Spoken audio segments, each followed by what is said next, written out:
windshield wipers. Okay, so we've got park, we've got reverse, we've got neutral. Drive is not working now. I probably messed up the bulb.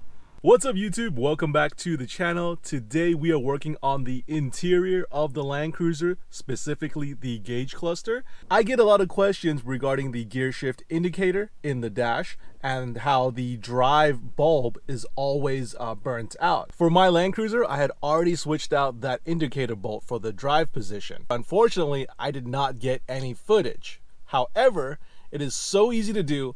I'm going to take it all apart again and show you exactly how to do it, what you need to buy, and what you need to replace. So if you haven't already, make sure you go ahead and hit that like button. And for more Land Cruiser and Overland content, don't forget to subscribe. Now let's get started. So let me show you what we're talking about. Now, once you have the key in the car and the car is on, you'll automatically see these lights come on depending on which gear you're in. Right now I'm in park, so the park light is on. If you put in reverse, neutral, and then drive is usually the one that most people have trouble with, that's already burnt out, just because it's in drive for most of its lifetime when you're driving on the road or whatever. So they burn out pretty easily. 2 and low are usually okay. First things first, let's shift the steering wheel as low as it can possibly go. What's this thing? There. That way the steering wheel is out of the way so you can get the whole cluster out. Next thing you want to do is you want to pull out this little piece of black trim with the dimmer switch on there. So it actually just comes out like this. I'm doing it with one hand. It's a little bit more difficult. But it just comes off. Make sure you don't yank it too hard because there is still the dimmer switch wires on the back. So you just want to move that aside. After that, we've got, where is it? 2 screws. One right here, where my finger is, and the other one is right here. And if I'm not mistaken, these are just the regular Phillips screws, so they just come right out. So they're aimed inwards a little bit. If you can see the way it's coming out, it's not completely straight up, not vertical. It's maybe about 45 degrees facing the front of the car. Just a regular short Phillips. You might want a stubby screwdriver, but it basically goes in like this, at this angle. So once you loosen the 2 top screws out of the way, next you've got this guy right here, and you've got this guy right here. So you want to get your longer screwdriver and start taking those guys out. When you're removing these 2 screws on the bottom, make sure you use care because they're easy to fall. If you have a magnetic screwdriver, that'd be great, but if not, just loosen them almost all the way and try to grab them with your hand. After that, your cluster is basically free. However, if I remember correctly, you still need to loosen this guy right here and this guy right here. Basically, these guys hold the harness onto the back of the cluster, and I'll show you exactly what it looks like once I get this guy out.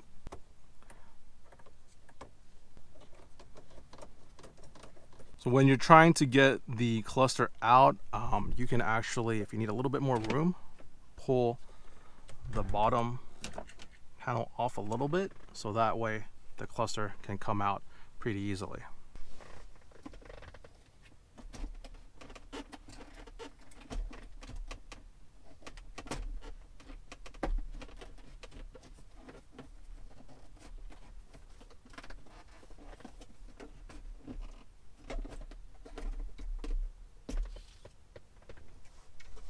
And there we go, the whole cluster is out. Now what you want to be careful with, you want to take your time with this guy because the fitment is actually really tight. What you'll want to do is actually get this top lip of the cluster over your steering wheel. Remember, you had your steering wheel all the way down. You move it over and you have just enough room to get it out. Also, you want to be careful of these little corners right here on the top where the screws go. They basically sometimes get stuck on the edge of the the top of the dash right here. But this is kind of flexible, so you can move it a little bit and get it out without issue. On the back of the cluster, it's completely covered, but this is where the two harnesses go in, one right here, one right here, and those correspond to these guys, this one and this one. And that is the screw that we took off earlier. This guy right here, they hold the harness in place. So if you're having trouble taking the bottom of the cluster out, like it's kind of moving but it doesn't want to let go, make sure you loosen these guys more, that they're completely released from this piece of the harness, because if it's still stuck in there, no matter how hard you pull, it won't come out. Not only won't it come out, but you might break something. So yeah, top tip, make sure you loosen the harness completely out before trying to yank on it. So now let's open up the cluster. So now here is the back of the cluster. What you want to do is remove this white cover piece to gain access to all the stuff behind it. You've got 1, 2, 3, 4 Phillips screws, and these are the smaller ones, so make sure you use a slightly smaller screwdriver. Take it off and let's look inside.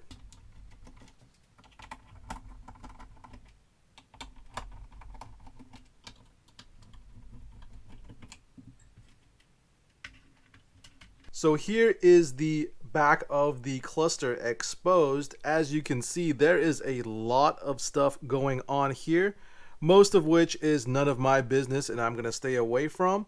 The part that we're interested in are these guys right here, these little black tabs. So these are actually the bulbs for your shift indicator lights. We've got park, we've got reverse, we've got neutral, drive, 2, and low. So they're all right there. Whichever bulb is burnt out, that's the one you're going to be replacing. So for most people, it's going to be, let's see, park, reverse, neutral, drive. The fourth bulb down, that's the one that you're going to be replacing. Now, of course, if you have any other bulbs that are out, like let's say your high beam bulb or your left and right indicator, or like, you know, any of these guys that are out, this would be the perfect opportunity to change them out. But as for this video goes, we are just worried about the indicator shift light, which is the drive. So let me show you how to take this guy out.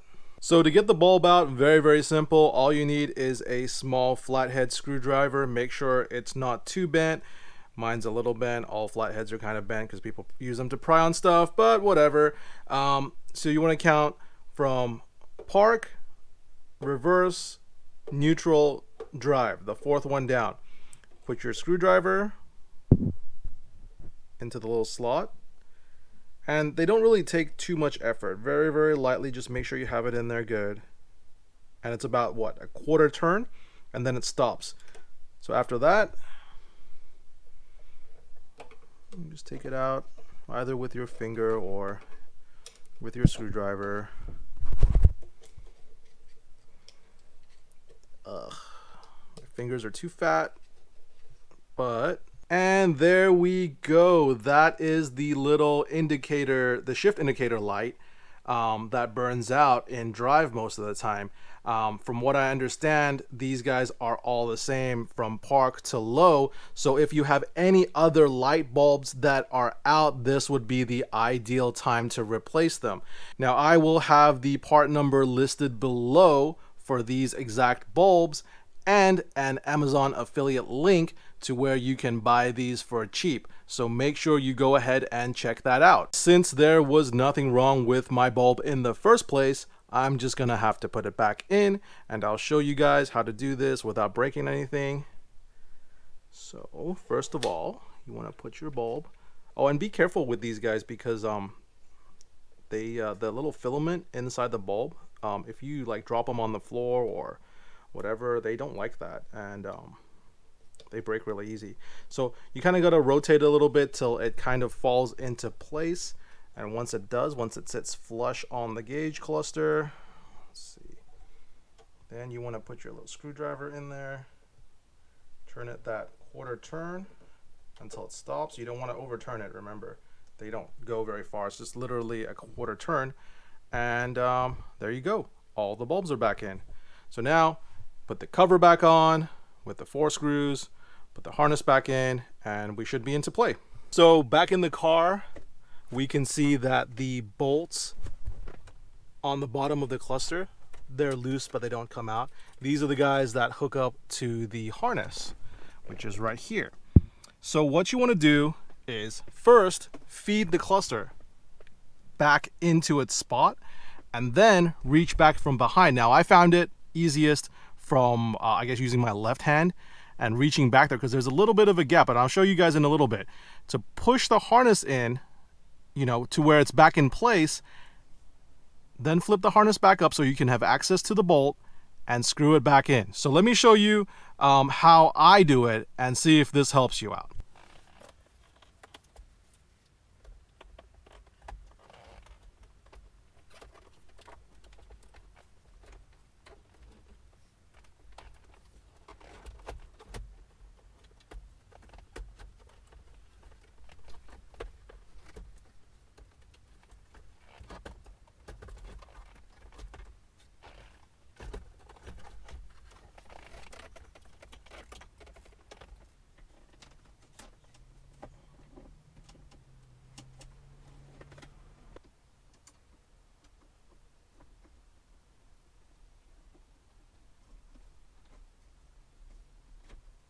So I don't know if the camera caught it really well. However, basically with the cluster down like this, you have enough room to reach with your left hand and basically plug in. You'll feel for it. You won't be able to see it, but plug in the right side plug. And that one has a little bit more length on the harness, so it's a little bit easier to plug in. Once you do that, tighten up the screw. The screw never tightens, it actually clicks. I don't know if you guys will be able to hear this, but when you get it back into this position, hear that click? Basically, you know, it never tightens, it just clicks like that as a safety precaution. You don't over tighten and strip the plug. Now on this side, however, on the driver's side, it's a little bit more difficult because the harness doesn't have that much length. So what I did, as you saw earlier, I don't know if you can see it or not, but I held the harness with my fingers in the back, pushed it into the cluster, and it was just enough room, you know, tilted correctly to put a screwdriver in there and tighten it a little bit to get the thread started. Once the thread started, you can remove your hand, push it back in, and tighten this guy. And just be careful that you're not cross-threading anything. It is plastic, but as you can hear, that one has that little click too. Let me do it one more time. There it goes. So now that the harness is plugged back into the cluster itself, both plugs, before we put everything back together, we want to try it out. So first off, we've got park, reverse, neutral, and drive. Now obviously mine worked from the beginning, but if yours didn't have drive, now it does. After that, all you gotta do is put the 4 bolts back, and then this guy snaps back into place.